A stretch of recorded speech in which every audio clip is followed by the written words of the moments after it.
So my name is Huber Ostanix.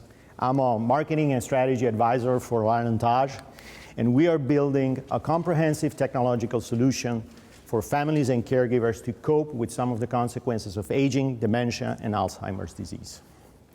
Dementia is a huge problem, okay? There are more than 40 million people living with dementia today around the world. That number is expected to triple by the year 2050. And it also poses a huge economic burden on society. We spend north of $250 billion in the US in dementia care only. And to that, you have to add also the huge impact on caregivers. A family caregiver spends around 9 hours per day caring for their family member. And if you count that 15 million people are doing that in this country, that sums about $200 billion on unpaid care, in addition to the one that I just mentioned. And then there's the wandering problem. So if one of these people goes out and they suddenly don't know where they are, if they are not found in the next 24 hours, 50% of them end up dead, all right?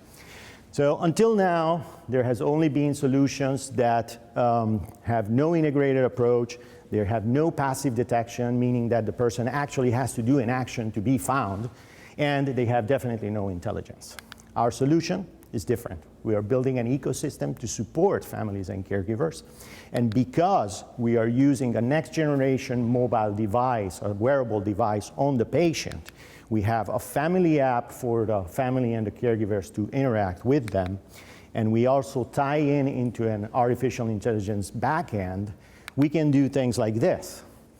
The person can actually push a button on the device, which I'm wearing right now, okay?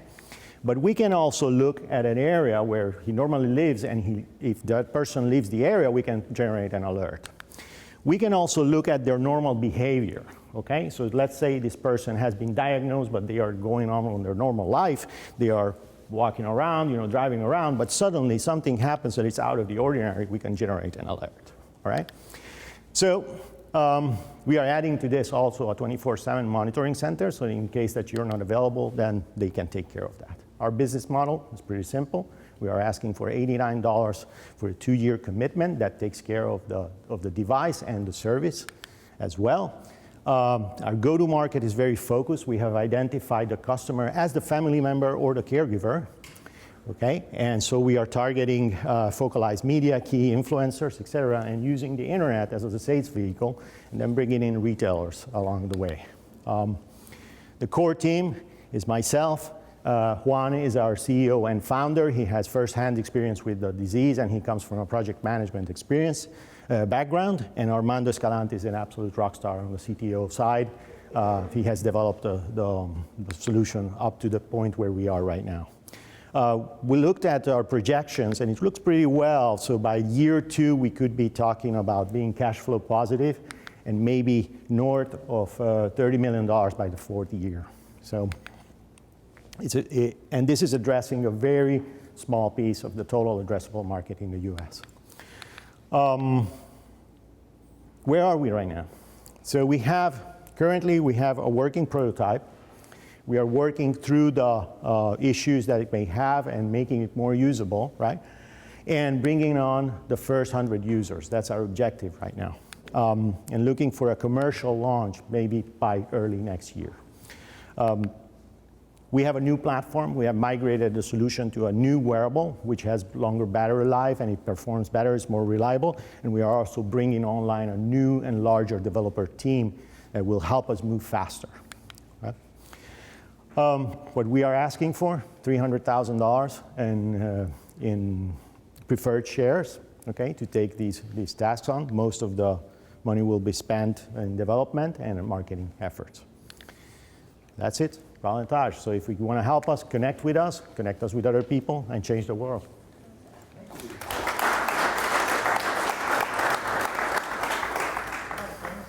So right off the bat, you threw me back in my chair.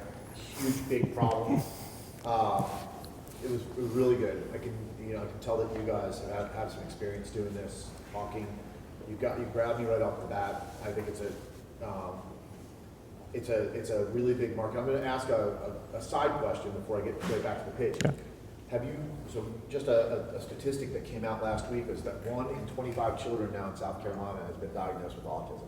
Okay. Have you ever thought about putting this into the autism market where this would, where? There is lateral applications for this, right? But we are concentrating in this particular one to launch, right? It's Yeah. No, that's fine. I'm just, because I see. Absolutely. Yeah, this is a. Even real- teenagers, I mean. Yeah. Yeah. Well, yeah, no, a teenager can take the As long as it looks cool. Put it down like, oh, but you're, you know, this is, I mean, Yeah. you're getting into like creepy spine, but. Yeah. But it's, but the point, going back to it, it's a huge problem, huge issue. Mm-hmm. What's out there right now? Is there anything else out there that's competition? So what you can see is these pendants, right? And those are, some of them are GPS enabled, not all of them, right? And basically what they do is they trigger a call back to a call center and then they have to react.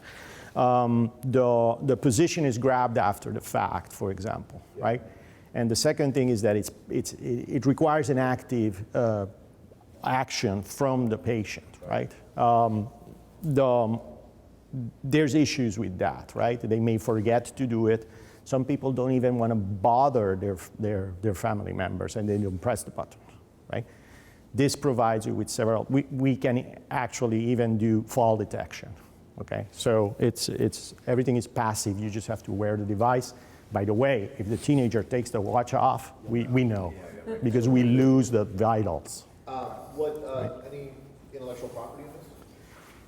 Working on it. The thick of the intellectual property on this is the artificial intelligence algorithms in the back. Yeah. Okay.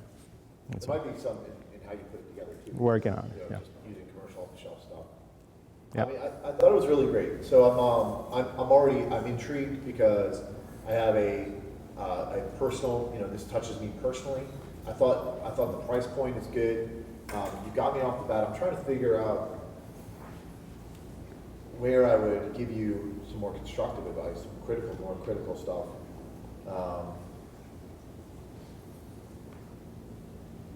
I think getting into the financial stuff, if anything, the one thing that got me, I'm trying to figure what tripped me up, was you were like, at $20 million, we're cash flow positive. And I'm like, wait, well, what? It takes you $20 million to get to cash. Only, that may be true, and that's okay. What I'm getting at is, as a pitch, it started me going, wait, hold on, why do you have to wait till you're $20 million to be cash flow positive? Yeah. That, other than that, maybe too much detail in the first upfront pitch. Yeah. Maybe that's it, but otherwise, I thought it was a great. Are you here locally in Charleston? Yes. Yeah. There's tons of Excel spreadsheets on the back that you can look at, and it's. I can tell you guys aren't. This isn't a hobby. I can tell that. So I thought it was great. Thank you. I'll try and be more critical. I'll try and figure something. I'll step into that role. I thought it was great. I think that the first slide, I mean, the slides in general are great. I mean, they're visually attractive, and that's one of the things you want to see. The first slide was a little bit, okay, well, yeah, that sounds like a lot of companies can make that same statement. You know, we're trying to solve these problems. I'm not sure that it isn't the right thing to do is to talk about how big the problem is first before you talk about what you do. Yeah. You know, Okay. reverse those two things. Set the stage. It's a big problem, $259 billion a year in the United States. Good. I agree with Gavin that, you know, one more slide, real briefly. The slide about where the money's going is great, but you'd want to know about next rounds. Yeah. And then, you know, to get to 28 million, you know, what is your basic fee look like? How much is that count? How much does the price cost?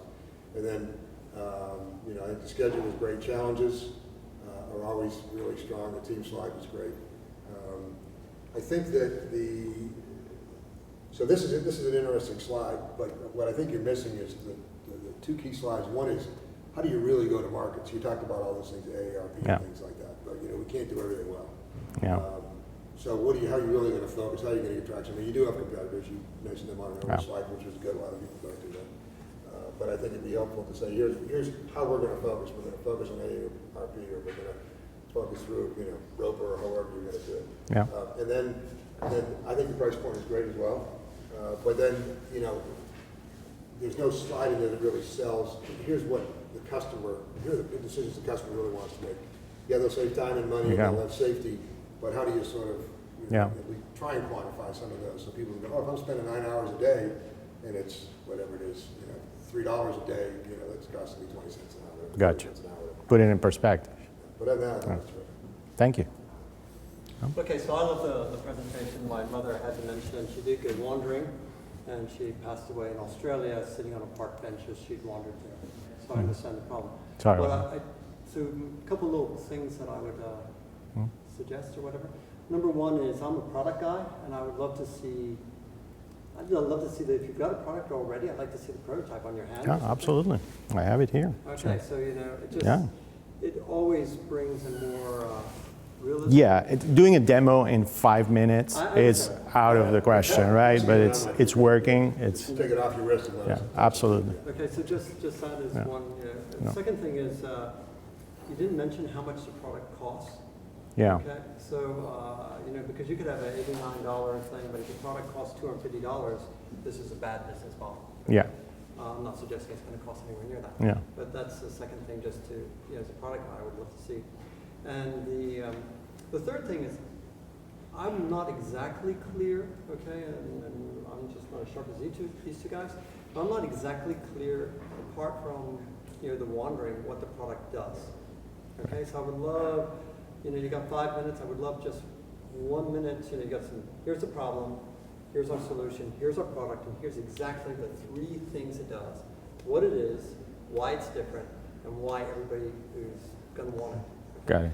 Those Okay. would be I love that. I know the idea is there. I just didn't quite get it as clean as possible. Yeah, how to present it. Yeah. All right. Good. Thank you. It's a tough format, man. We know that, right? Yeah. And everybody comes at it with their different perspectives. We've got 5 minutes to capture somebody's attention. You certainly captured my attention, and I'm honing more into, and I realized that.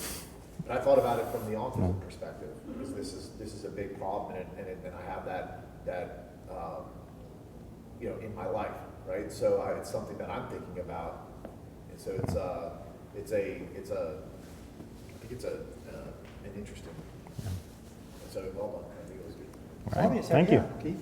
Yes. So fall detection, I think it's critical. I've lost 2 people recently in fall, so that if you could do that, that's incredible. Second of all, I would say if you look at that slide about the unpaid care, how much of that unpaid care is female? My guess is a big percentage. Yeah. I look at your team, it's 3 middle-aged white guys. You Well, need women on your team, and you need women on your advisory board, and you need some people who are older. yeah. No, absolutely. I hear you. Yeah. Good. There's also there's a program company out of Australia called Catapult. Yeah. And they do a little, all the Clemson football players, Alabama football players all wear this little device, and it has impact, it has timing, GPS, everything like that. So they can In the see- helmet. So you might want to look and see exactly what they do, because there might be some elements that are synchronous with what you're doing. Good. Thank you. That's a good tip. Yeah. Yes. Yes. Do you have sort of like a warranty, like say I have an elderly person and they like, this is a great idea, I want you to wear this, but then after a couple of months they just keep taking it off, they don't want to be monitored, like, okay. Yeah. well, Well, these are all the challenges, right, on the usability, and that's what we want to work through with the first users, absolutely. So, obviously, we are in it for it's a business, right? We are in it for making money. It's the viability of the whole idea is based on making money. What I would say to that is that what we have thought about already is, if for any reason you want to give it to another person, yes, we can entertain that. But, there's a 2-year commitment to pay for the device, right? So. Okay, ladies and gentlemen. Thank you. Thank you very much. Great job. There's the clicker.